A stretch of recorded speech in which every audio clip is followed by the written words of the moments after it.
Hello and welcome back. This is your favorite world history teacher, Coach Bowman. Today we're going to take a look into the ancient civilization of China. There are two parts to this, as well as a small little portion about Persia for this unit. So there's technically three PowerPoints that you'll be looking at to complete this unit in the next couple of weeks. So, before we begin, please make sure you have the correct set of notes. Again, Ancient China Part 1, which is the Early Civilizations and Philosophies notes. Please make sure you have that ready. And here we go. So, before we begin, what you see in front of you is the image known as the yin and yang, which is something we will discuss later on in the PowerPoint. It represents opposites. We will talk about different philosophies that use the same symbol to mean different things to them. So, so that's one of my favorite parts about this unit is talking about the philosophies. So, without any further delay, here we go. So, when we talk about geography of China, um, we need to understand that, like India, there are geographical barriers. You have the Gobi Desert, which is in the northwest, which is you see here. You have the Himalayas to the southwest. I know this map really doesn't show it very well, but they do stretch down in here as kind of a borderline here. Hopefully, you can see the Yellow Sea. It's in yellow. Try to help you remember that one. And then the Pacific Ocean southeast. So you got body of water, desert, and mountains. It's kind of isolating China um, everywhere except up here to the north, which we'll talk here in a few minutes. The K represents Korea. So this peninsula right here is Korea, which will later on be truly influenced by its close relationship with China, distance wise, as well as you see the tail end of the archipelago of Japan, um, even further east of Korea. So, again, I mark these on the map here because China does influence those civilizations later on, which we'll talk about later this year.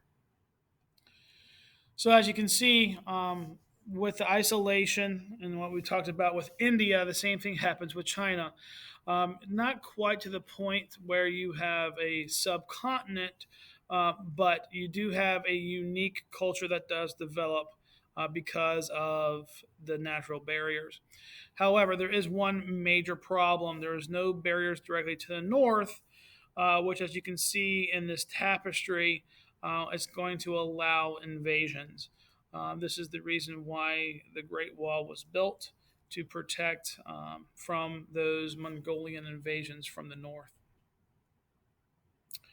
So you might be wondering why there's an image of a roller coaster here. I am a fan of roller coasters, first of all. I do enjoy them.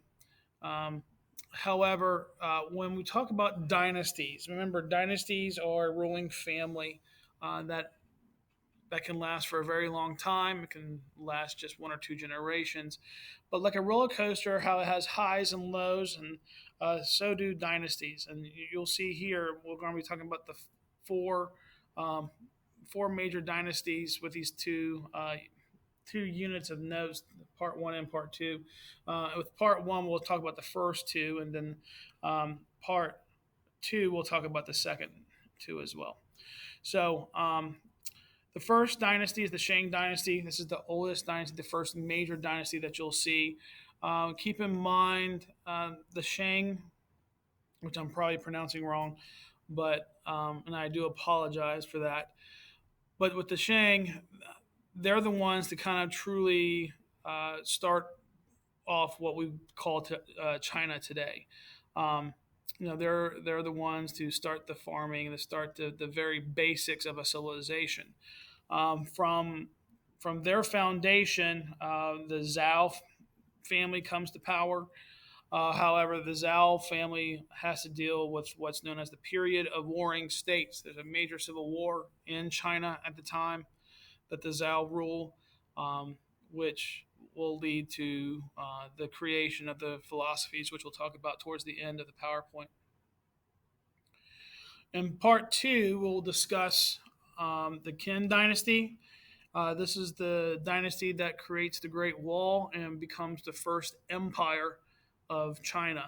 So, very, very important for China there. And then our last or not civilization, but the last dynasty that we'll talk about is the Han dynasty. It's Han, not Hun dynasty. It's the Han dynasty, like Han Solo. It will become one of the largest dynasties at that time, or empires of the time, how much land they will control, and so on and so forth. So, again, we will talk about the Shang and the Zhao in this PowerPoint, and then the Qin and the Han in part two of China. So, as you can see, the Shang dynasty, there's a little time frame there at the top of the map. It's right along this river right here, which is the Honghe River, also known as the Yellow River. I know in the readings they just call it the Hong River. So that is fine if you just want to call it that. For years I've called it the Honghe. That's what our textbooks in the past have called it. So I'm fine either way, however you want to pronounce it. So as I said, the Shang dynasty was the first dynasty to truly develop along the Honghe River, and like early civilizations like Egypt, Mesopotamia, and the Indus River valleys, the Honghe River provides a good, rich topsoil that's silt, that's deposited when it floods. And so, in turn, the Shang dynasty began its economy with agriculture, farming.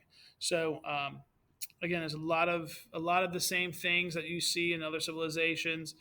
China is kind of one of the last ones to reach these cornerstones of civilization, if you will. Oracle bones is a fascinating thing. An image will pop up here in a little bit. Oracle bones, as you see, are the word bone there.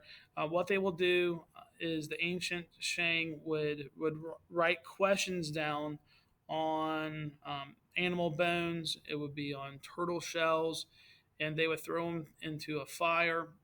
And how they would land or how they would crack an oracle, which kind of in some civilization, like in ancient Greece, they call him a soothsayer. Others, they might call him a fortune teller. Um, would read these and interpret them as the gods answering certain questions. So the way I would describe Oracle Bones is it was their way of communicating to their gods or ancestors.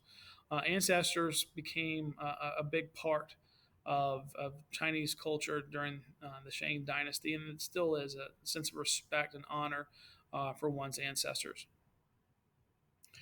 We start with basic, simple writing with the Shang Dynasty. So, obviously, in order to write your questions, you have to learn a writing system. That writing system was known as calligraphy. Now, we will change from a basic style of writing to what we will later on call Chinese characters. But that is a true step forward in the path towards a civilization. The Shang would also start to develop weapons and tools and art using bronze. So you can say that they entered the Bronze Age with the Shang. Last but not least, probably one of the most important items for China is silk. For a very, very long time, the Chinese were the only ones to be able to harvest and understand how to harvest the silk fiber from the silkworm's cocoon to make it into this beautiful fine cloth. It's very light. If any of you have worn silk, you understand that the smooth feeling, the light feeling, the breathable cloth. It's a lot better than cotton, and it's a whole lot better than animal hide. And so, with the fact that China was the only one to do this, they were able to put whatever price on it as they want. There was no competitors for a very long time. So silk becomes something that becomes a huge, huge important part of China's culture and economy. So here you have an image of bottom of a turtle shell, and you can see the basic characteristics or characters of calligraphy there on the bottom, asking questions. And these questions were typical yes or no style questions. Um, kind of think of it kind of like an 8 ball, like a magic 8 ball that you shake the ball and you turn it over and it answers your question for you. But the writing changes from that to this. So it's again an interesting transformation from one to the other, kind of like how from the Phoenician alphabet to our modern day English. Here are some examples of Chinese art with bronze. Um, these were taken when the History Club went to the Virginia Museum of Fine Arts a few years ago. Um, but again, it's a great place to go if you can get a chance to go to it. I definitely recommend it. So after a while, the Shang weaken and the Zhao family come to power. They kind of overtake the dynasty, the land that the Shang controlled, and started ruling China. And at this point, that when they overthrew the Shang, people started questioning as to why you're doing this. Why are you doing that? Why are you changing things? Why are you taking over? What was wrong with the Shang to the point where you guys have to do it? And it really wasn't a whole lot of things wrong. Um, I mean, for the fact that the Zhao kept a lot of the Shang's culture and ideas and concepts. But to answer some of those questions as to why did you take over, they created something, a concept known as the mandate of heaven. This is a very important concept. It is something that I've seen multiple times come across SOLs. So this is something I truly, truly stress that you need to understand. So the mandate of heaven is where the ruler claims that the gods, the deities, it's a fancy word for gods, the ancestors wanted this to happen. This becomes kind of a religious aspect where you're doing something because the ancestors told you to, so no one's going to question you. It's that type of thing. So if you have the mandate of heaven, good things are going to happen. And this becomes a part of what is known as the dynastic cycle. And this was what the Zhao used to explain why dynasties come and go. That roller coaster effect that I told you, how one rises and the other falls, type of thing. And it's all based on the mandate of heaven. If you're in good favor with the gods and the deities and the ancestors, your dynasty is in a good place. But when certain things start to happen and you start losing that mandate of heaven, that's when bad things tend to happen. So here is a diagram of of the mandate of heaven. We're going to start over here, what I like to call the 9 o'clock position. If you think about this as a clock face, you have 9, 12, 3, and 6. So right here, we're going to start with gaining the mandate of heaven. You are a new dynasty. You have gained it. You have the God's blessings, if you will. All right, you reach 12 up here. You have a good time. It's peaceful. Some might say this would be a golden age. We talked about that in our last unit, where you have a lot of success, a lot of breakthroughs, a lot of achievements happening here. Everybody's happy. Everybody has money in their pocket, type of thing. So then, if you take a look over here around 9 o'clock, you start to lose the mandate of heaven. You start to not quite be in the good graces of the gods or ancestors. And so you can see here why certain things start to happen. People aren't really truly happy with the way things are being done. So then down here at the 6 o'clock position, you see that there's natural disasters, things that are humanly impossible to control. floods, hurricanes, earthquakes, those type of things, invasions from outside forces, you are losing the mandate of heaven. And so, as at this point between the what I call the 6 and the 9 o'clock position, where you see that new transition of a new dynasty. Now, excuse me. Some dynastic cycles or dynasty circles, whatever you want to like to call this, some are very slow. We'll talk about the Han Dynasty in part two. That dynasty lasted for over 500 years. Um, the dynasty before that, the Qin Dynasty, that lasted only for about two, maybe three generations. So, if you would compare the circles, you might say the Qin Dynasty is a size of a ping pong ball, whereas the Han Dynasty is a beach ball. So you can kind of get the idea of they're still circles, but one smaller than the other, meaning that the dynasty didn't last as long. So with the Zhao Dynasty, again, as I mentioned before, they had some hard times with the period of warring states. But before that occurs, we start to see the transformation from bronze tools and weapons to iron. Iron is a lot stronger. It can hold an edge easier. So if you are using it to cut, you will definitely have um, a stronger weapon for that or tool. So you start to noticing there's problems within the dynasty, and this is kind of you'll probably start seeing this if you refer back to the dynastic cycle between the 3 and 6 o'clock position when you're starting to lose that mandate of heaven. You're starting to lose um, the approval of the gods and the ancestors. So what starts happening is you have a civil war. You have where kingdoms are fighting amongst each other within the Zhao dynasty. And the reason for that was land, resources. Some kingdoms were have more resources than others, and this was what would cause conflict. And so it's kind of like a parent kind of controlling the two siblings who are fighting. I had a brother, so I definitely know that personally. And as a parent, my two sons, who I love them to death, but likewise, there's not social order at times. And so the ruler asks for help. Um, you know, publicly asking for help sometimes is a good thing, but if you are a ruler, if you think about it like this, if you are supposed to be in charge and obviously you're not controlling your civilization, it might be a sign of weakness. So you can kind of see this downward spiral happening for the Zhao dynasty. Once the ruler asks for help, what starts to happen is he gets all kinds of suggestions on how to fix things.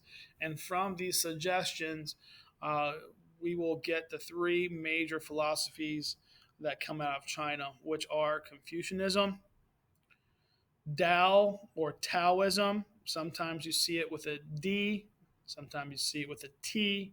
It's the same idea, just kind of the translation's a little different as far as the pronunciation, but the concepts are the same. And last, legalism. So these are the three philosophies that we will begin talking about now. So, exactly what is a philosophy? Is a religion? No. Philosophies are not worshipped. Philosophies are ideas that are followed, a set or series of ideas. One of the philosophies I try my best to live by is the golden rule. Treat others the way I want to be treated. So that's a philosophy. That's not a religion. I don't pray to the golden rule, but I try to follow it. So philosophies are things that people try to follow. So we're going to start with Confucianism. There he is, Mr. Confucius himself. This is actually a piece of art on silk.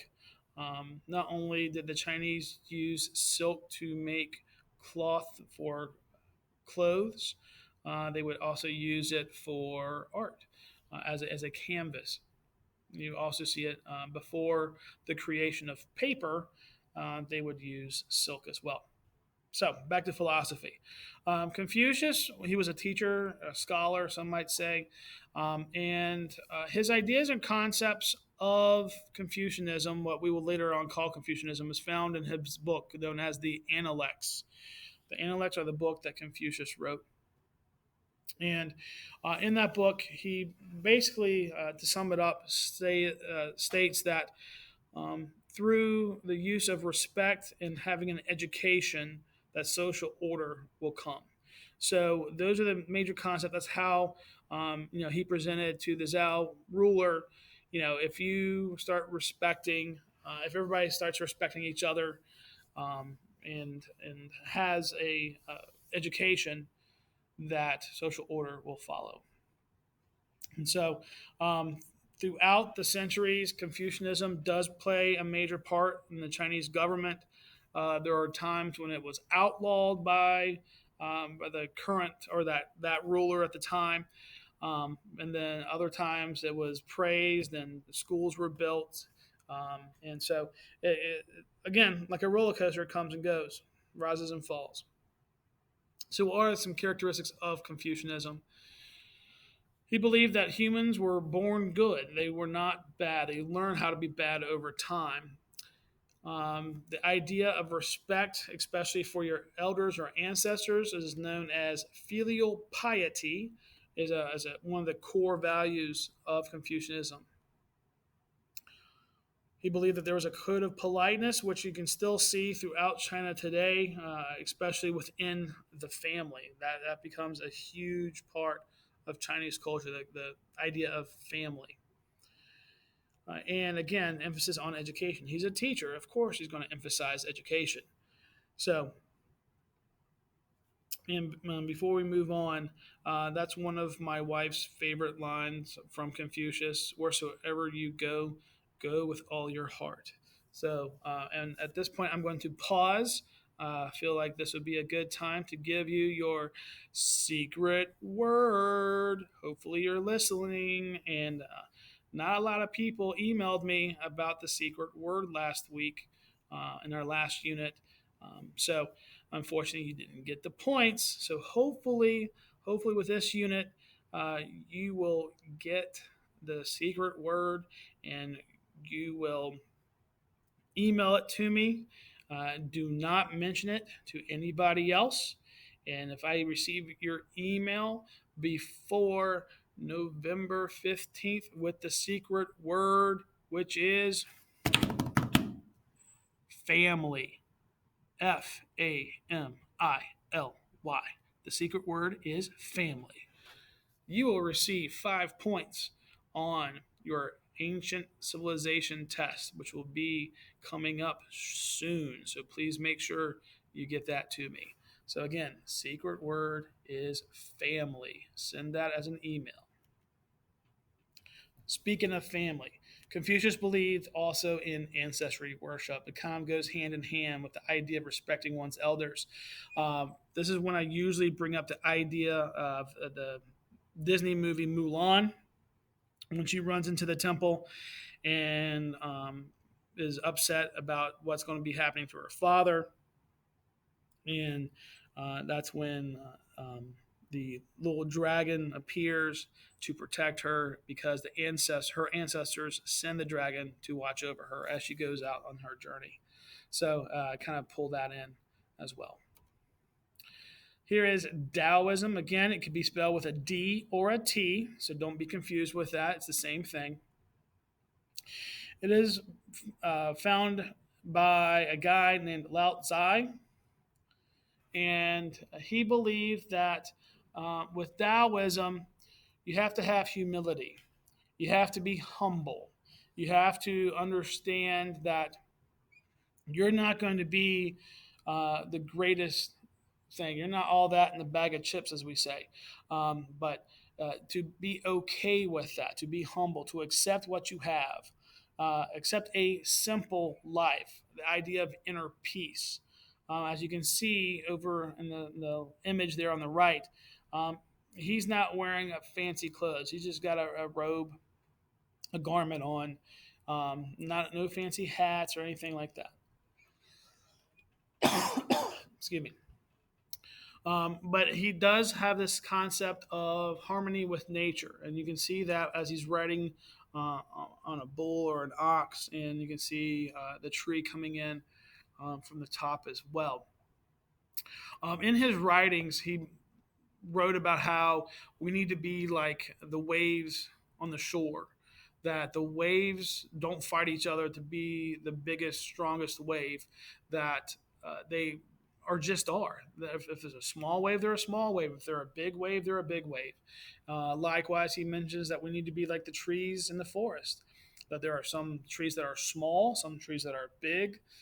Some trees get a lot of sun, some trees don't, and but the trees aren't fighting each other. This isn't Middle Earth, so we're not seeing that happening. But he says that we need to be like nature in that sense, that not to be competitive, not to compete, not to try and better ourselves. And so he teaches what's called the Tao. Again, it could be spelled with a T, which is Tao. So, what is that? That is the core concept in this philosophy, which is this universal force that connects everything. This kind of, as a Star Wars fan, I, look into this the idea of the force.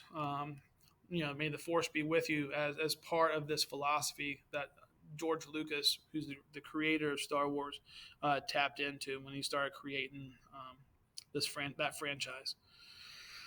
But for Lao Tzu and Taoism, he felt that harmony would bring social order. The idea of just accepting that you're not going to be lead singer. Accept the fact that you're not going to be the starting quarterback or the captain of the cheerleading squad or whatever the case might be. Just accept the cards that you are given. He does not feel that education is important, and so just that's something that's extremely different than Confucianism. But what do they both share? They both share this idea of yin and yang, this idea of balance, that you have to have one in order to have the other. For the Confucianism, it's this balance of respect between ruler and subject, teacher and student. For Taoism is this idea of you have to have light in order to understand darkness. You have to have darkness to understand light. So it works both ways in that sense. So balance of opposites. Here are some examples. But again, yin and yang is a very important part of Confucianism and Taoism. So the last philosophy that we'll get to today is known as legalism. You can kind of tell by the name legalism, it deals with, you guessed it, the law. I'm not going to start singing Bad Boys because you don't want me to do that. But the legalist viewpoint on how to bring social order is by having a strong, strict government. It is something that will later on lead to dictatorships throughout the centuries. You will see harsh punishments for even the simplest of laws that are broken. We will see things that government controls ideas and actions, what we will call censorship. This is when, if the ruler of China is of the legalist mindset, he would start to burn books, specifically books on Confucianism, burn schools down, execute groups of Confucianism teachers, and so big time censorship by the government. It's this philosophy that of legalism that would later on crumble the Zhao dynasty. And the image I like to use with legalism is a little puppeteer here. you know, we as citizens are subject to whatever the government tells us we can and cannot do. And even though, yes, we have our rights and freedoms that are guaranteed by the Constitution, there are certain things that we can and cannot do based on what the government says. And so, with a legalist viewpoint, you're going to see more. Uh, if you think about you as being a puppet, your strings are going to be a little bit tighter. They're going to control you a little bit more than any of the other philosophies. So that will do it. Hopefully, you are hitting the books and working on your vocab. Um, I appreciate your time. So, what's going to be happening next? When we talk about our part two of ancient China, we're going to look at the strong rulers and what they're going to do for China, as well as our contributions that do come from China. So I greatly appreciate it. Hopefully, you heard the secret word and are going to send me that email. I appreciate your time and stay safe. And until next time, talk to you later.